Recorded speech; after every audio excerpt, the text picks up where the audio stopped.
Bonjour les amis, j'espère que vous allez tous bien. On se retrouve dans une nouvelle vidéo sur une nouvelle série. La série qui est à la hype actuellement sur Novela TV, la série Portée disparue. Donc c'est ma première review que je vais faire dans cette vidéo. C'est une série que je vois actuellement et ça m'intéresse assez. J'ai décidé de faire les reviews comme pour le cas de la Patrona. Donc ne manquez pas, abonnez-vous car plusieurs vidéos vont suivre où je vais donner mon avis sur la série, sur les grands moments de la série. Comme toujours, aussi sur les philosophies, sur les leçons de vie que je perçois dans la série. Et on est parti à présent pour cette review.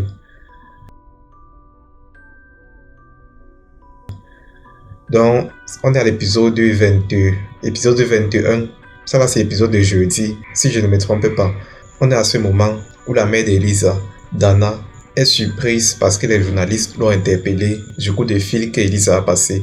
Et c'était assez étonnant d'ailleurs parce que comment Elisa a fait pour l'appeler? Est-ce qu'elle a réussi à s'échapper?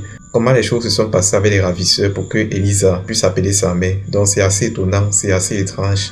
Et les journalistes sont là, comme toujours les paparazzis, recueillir les informations sur la disparition.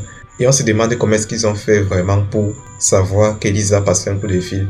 Donc le commissaire Cristobal éloigne Dana loin des journalistes et on a l'inspectrice Cruz qui est jalouse. Si je ne me trompe pas, si j'ai bien compris, d'après tout ce que j'ai vu, l'inspectrice Cruz est sortie avec le commissaire par le passé. Rappelez-moi en commentaire si je ne me trompe pas.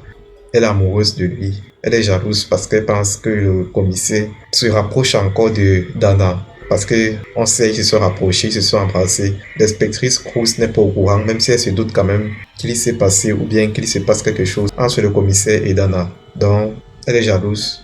Et on a Eduardo qui vient reprocher à son père.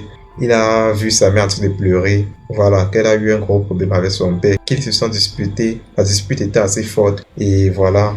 Il est furieux contre son père et il reproche à son père justement d'essayer de se disputer avec sa mère. Mais il ne connaît pas encore que sa mère a trompé son père. Le commissaire veut parler à Dana de ce qui s'est passé entre eux. Mais Dana dit que c'était une erreur, qu'ils doivent oublier cela. Du baiser qu'ils ont échangé. Et Dana lui dit merci une fois de plus pour tout ce qu'il fait, pour son implication dans l'enquête de retrouver Elisa. Voilà, et après il se sépare. Lui essaie de masquer les apparences, mais au fond on sait que ça ne va pas. Ça ne va vraiment pas entre lui et la famille. S'il a un problème avec la sœur, il a aussi un problème avec le frère. Le frère qui est comme son patron, donc il a un problème avec son patron. Et ce problème va le mener au renvoi. Voilà, l'inspecteur et le commissaire sont en train de relater tous les pistes qu'ils ont actuellement sur le kidnapping d'Elisa. Et c'est assez étrange ce qui s'est passé. Elisa qui a appelé depuis une cabine téléphonique. Mariano est furieux contre Bruno et le renvoie parce qu'il a humilié sa sœur. Il était avec deux prostituées pour fêter sa victoire pour la grande tour qu'il devait construire. Mais Mariano l'a viré de l'entreprise. Mariano a enlevé le projet de la tour qui était le plus grand projet de Bruno. Et Bruno vraiment est furieux aussi. Mariano qui dit qu'il ne peut pas laisser qu'il traite sa sœur ainsi et qu'il ne l'a d'ailleurs jamais aimé depuis qu'il s'est marié avec sa sœur, avec Cecilia. Il lui remet même un chèque en guise d'humiliation, mais Bruno déchire le chèque disant qu'il va entendre parler de ses avocats. Il va déclarer un procès contre Mariano. Cela risque d'aller très loin, cette guerre.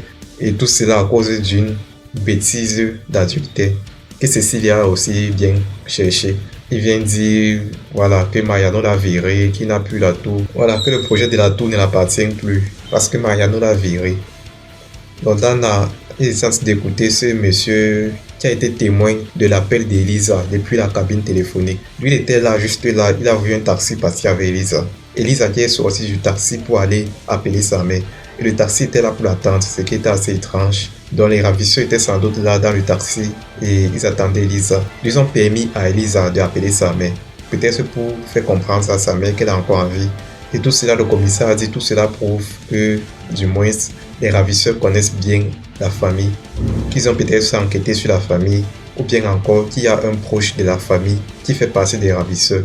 Ce qui est assez troublant parce que là, ça prouve qu'il y a peut-être un proche, peut-être une personne de la famille qui fait partie des ravisseurs, ou bien un autre proche, un ami de Mariano. Mais ça doit quand même être une personne qui en veut à Mariano, sans doute. Donc Cecilia vient se plaindre auprès de Mariano d'avoir viré son mari, de l'avoir enlevé le plus grand projet de sa vie, un très grand projet qui portait vraiment à cœur. Il dit que son devoir c'est de la protéger, qu'il ne laissera personne l'humilier en tant que son grand frère.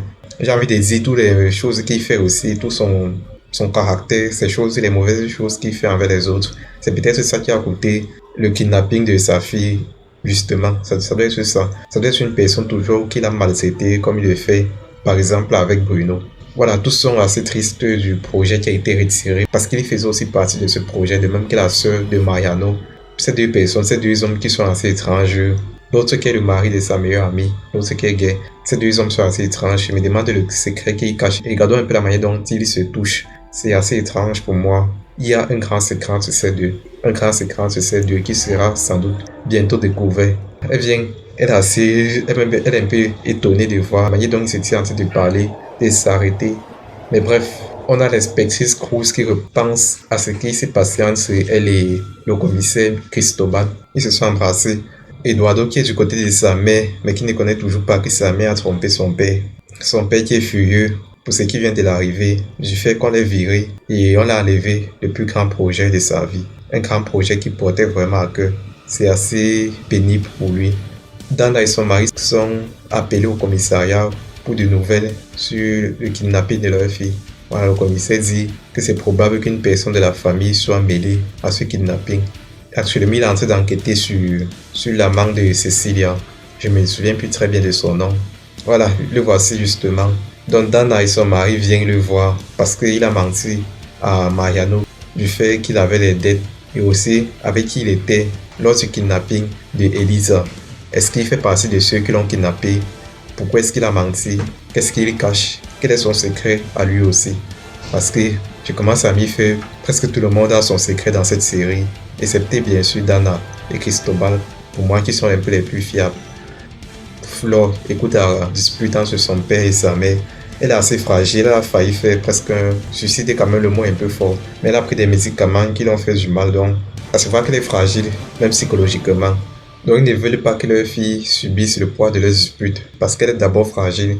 Il faut vraiment la protéger. Et voilà, on va s'arrêter là pour aujourd'hui. Faites part de vos commentaires concernant cette première review. Si je dois modifier un peu le format, faites-moi part pour que je m'améliore aussi dans ma manière de faire les reviews. Donnez votre avis et lâchez un pouce si vous avez aimé. Abonnez-vous si ce n'est pas encore fait pour qu'on atteigne bientôt les 1000 abonnés. Et merci pour ceux qui l'ont déjà fait. C'était un plaisir pour moi et on se retrouve très très bientôt. Ne manquez pas, faites la paix avec vous et avec vos proches et on se dit à très bientôt.